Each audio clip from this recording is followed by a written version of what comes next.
Seberapa dalam Anda mengenal orang-orang yang hidup bersama dengan Anda?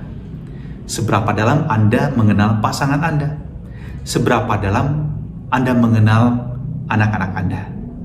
Seberapa dalam Anda mengenal orang tua Anda? Seberapa dalam Anda mengenal teman-teman Anda, teman-teman sekerja Anda?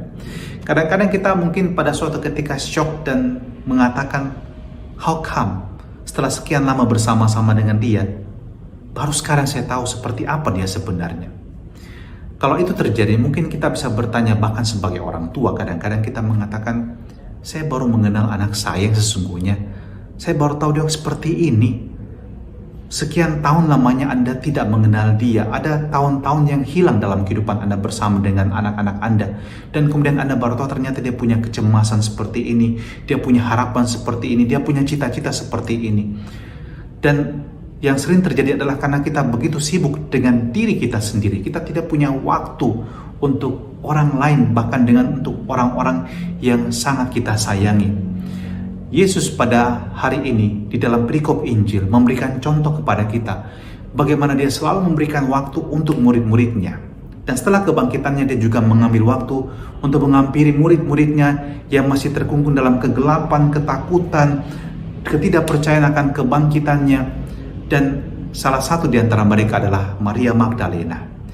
Maria Magdalena yang berada di makam Yesus tertegun dalam kepedihannya.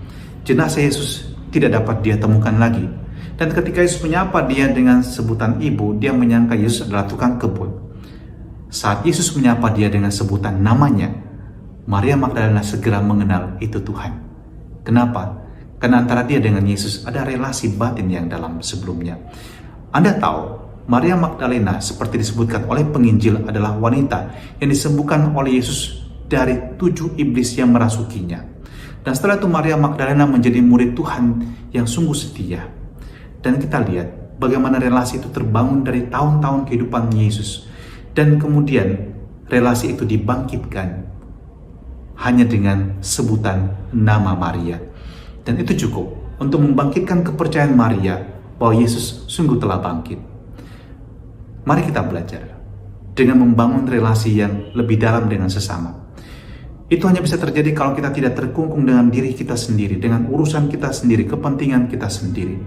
Dan kita bertanya, apakah kita juga sudah menginvestasi waktu kita, perhatian kita, tenaga kita, juga untuk membangun relasi yang lebih baik dan lebih dalam dengan orang-orang yang menjadi bagian hidup kita. Tuhan, kami bersyukur untuk firman-Mu hari ini. Dan semoga kami juga belajar dalam hidup ini untuk dengan tekun membangun relasi yang semakin indah dan semakin dalam dengan orang-orang yang kami sayangi. Dan semoga relasi itulah juga menjadi kekuatan dalam hidup kami di saat kami juga mengalami jatuh dan bangun, suka dan duka. Dan berkatilah kami semua dengan berkat-Mu yang Maha Kuasa, dalam nama Bapa dan Putra dan Roh Kudus. Amin.